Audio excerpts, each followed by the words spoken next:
बहुत उरसा पहले किसी गांव के कोने में एक पुराना झोंपड़ी नुमा मकान था, जहां एक सादा और बूढ़ी औरत उम्मा फकीरा अकेली रहती थी। उम्र के आखिरी हिस्से में वो निहायत गरीब, लाचार और भरी दुनिया में तन्हा हो चुकी थी। न कोई औलाद, न कोई खानदान और न ही कोई दूर या करीब का रिश्तेदार। इसकी गुजर बसर सिर्फ उन 2 रोटियों से होती थी जो वो दिन भर गांव वालों के घरों से भीख मांग कर खा लेती थी। एक तूफानी रात थी। आसमान पर बादल गरज रहे थे और बारिश जोरों पर थी। उम्मा फकीरा अपने झोंपड़े के कोने में कंबल ओढ़े बैठी कुछ सोच रही थी कि इतने में दरवाजे पर हल्की सी दस्तक हुई। इस तूफानी रात में भला कौन हो सकता है? उम्मा फकीरा ने बेहद हैरत से सोचा और साथ ही दरवाजा खोल दिया। बाहर दूर दूर तक कोई नहीं था, सिर्फ एक पुराना मिट्टी से इटा हुआ घड़ा पड़ा था।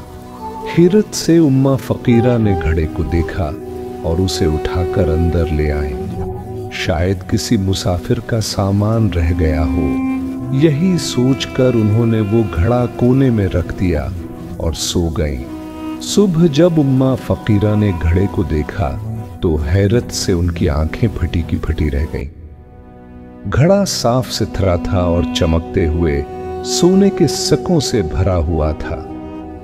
या अल्लाह, ये कैसे और कहां से आ गए? उनका दिल धक से रह गया। दिल में आया, कहीं ये कोई जादू तो नहीं या फिर अल्लाह की तरफ से कोई इम्तिहान। लेकिन जब उन्होंने सोचा कि सारी उम्र ईमानदारी से गुजारी है, कभी किसी के साथ ज्यादती नहीं की, किसी चिमटी तक को नुकसान नहीं पहुंचाया और रूह की सूखी खाकर भी कभी अल्लाह से शिकवा नहीं किया, अच्छे बड़े हर हाल में सब्र और शुक्र किया, तो समझ गए कि ये अल्लाह की तरफ से है और अगर ऐसा है तो उसे कबूल करना चाहिए।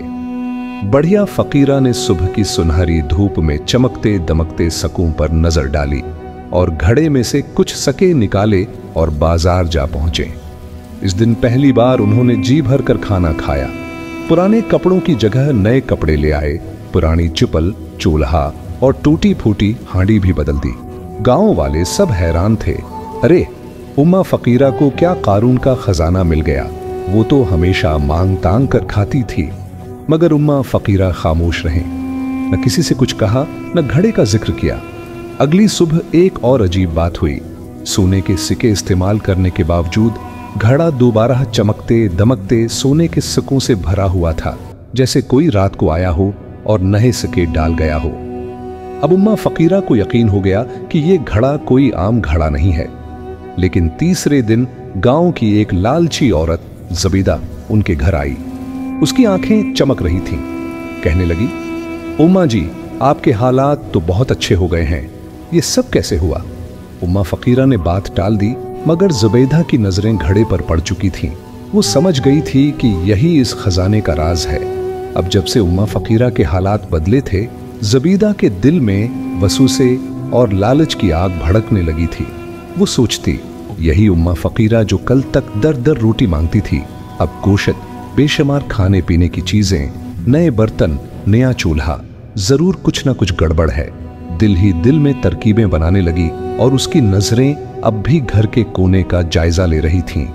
कुछ दिन बाद शाम के वक्त जुबैदा दोबारा उम्मा फकीरा के घर गई। पानी मांगा, मगर उसकी नजरें अब भी घड़े पर जमी हुई थीं। इसी रात जुबैदा को नींद नहीं आई। दिल में लालच की आग जल रही थी। आखिरकार एक रात वो दबे पांव उम्मा फकीरा के बावर्ची खाने में घुस गई। आटे के संदूक के पीछे छिप गई। हर तरफ खामोशी थी। जैसे ही उसने खिड़की से झांका, उसकी आंखें हैरत से फटी की फटी रह गईं।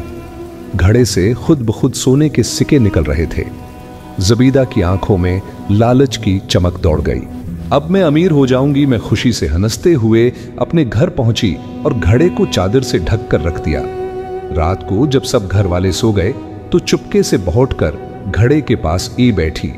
मगर उसने जैसे ही खड़े में हाथ डाला तो चीख उठी नाई सांप घड़े में सोने के बजाय जरिए सांप थे, वो डर के मारे बेहोश हो गई। इसकी चीख है ने चलाने की आवाजें सुनकर सारे पड़ोसी भागकर इसके घर में आ गए और पूछने लगे कि क्या माजरा हुआ है, मगर जबीदा भी बेहोश हो चुकी थी। इधर उम्मा फकीरा ने जब खड़ा गायब देखा तो समझ गई कि जबीदा ने चुरा लिया होगा। वहां आराम से अपने बस्तर पर लेट गई और सोचने लगी कि लालच बरी बला है, इंसान को अच्छा बुरा कुछ नजर होगा ही नहीं। इता इसे शाम गांव के बुजुर्ग उम्मा फकीरा के पास जमा हुए। उम्मा, ये क्या मामला है? जबीदा को सांपों ने काट लिया है।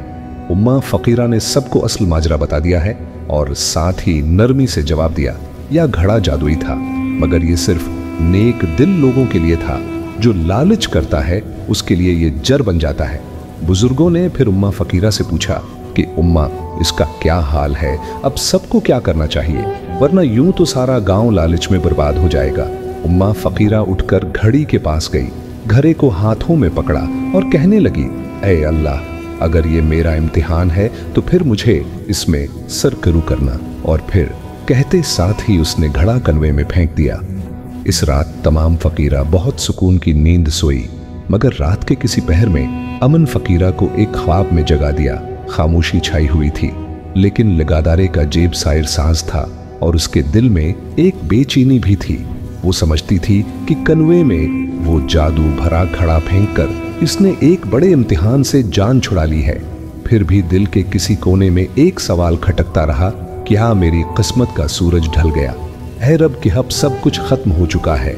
सुबह से पहले के गहरे सोलाटे में जब दुनिया गहरी नींद में डूबी हुई थी, उसे एक अनोखा ख्वाब नजर, या वो खुद को एक नूर भरे मैदान में खड़ी देख रही थी, जहां दूर से वहीं सुनहरी बहुत बड़ा धड़ा चमक रहा था और उसके गर्द रोशनियों का एक हल्का पनाह हुआ था और सूरज के किरणों की तरह इसमें से सुनहरी शियाएं भी निकल रही थीं और एक सफेद लिबास में मलबूस बुजुर्ग उसकी तरफ बढ़ रहे थे।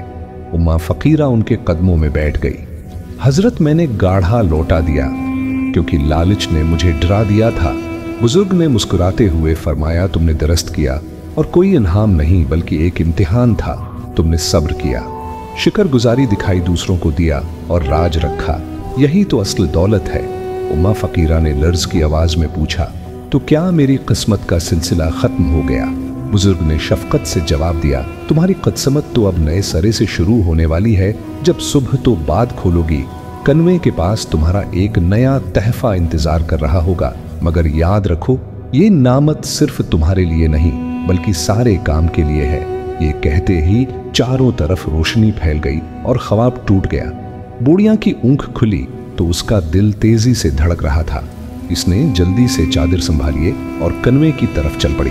वहां कनवे के किनारे एक चमकदार संदूक पड़ा था जो रेशमी कपड़े में लपटा हुआ था। संदूक पर कोई ताला नहीं था और न ही कोई इस पास उसका मुहाफिज खड़ा था।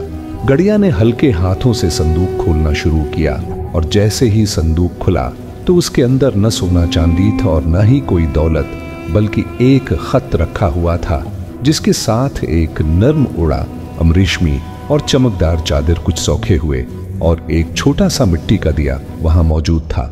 इम्मा फकीदा ने लरुजते हाथों से खत निकाला और पढ़ने लगी, सब्र शुक्र करने वाले बंदे, तूने जो दौलत पाई उसे कलूज से बांटा छुपाया और लालच के आगे झुकने से इनकार किया तो उन्होंने इम्तिहान को पहचान लिया और सब्र और शुक्र के साथ उसे बर्दाश्त किया।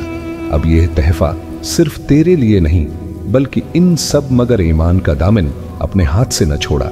खत में आगे लिखा था, संदूक के नीचे एक रास्ता है जो सिर्फ नेक नियत लोगों के लिए खुलता है। वहां एक कमरा है जहां तेरे गांव के गरीब बच्चों, बूढ़ों और बीवाओं के लिए हमेशा का रिज़्क़ रखा गया है। मगर याद रख, इस नेमत को बांटने के लिए तुझे एक जिम्मेदारी है उठानी होगी, तो उस कमरे की मुहाफिज बनेगी, न कि मालिक। अगर कभी कोई लालच करेगा तो ये घबरा हमेशा के लिए बंद हो जाएगा।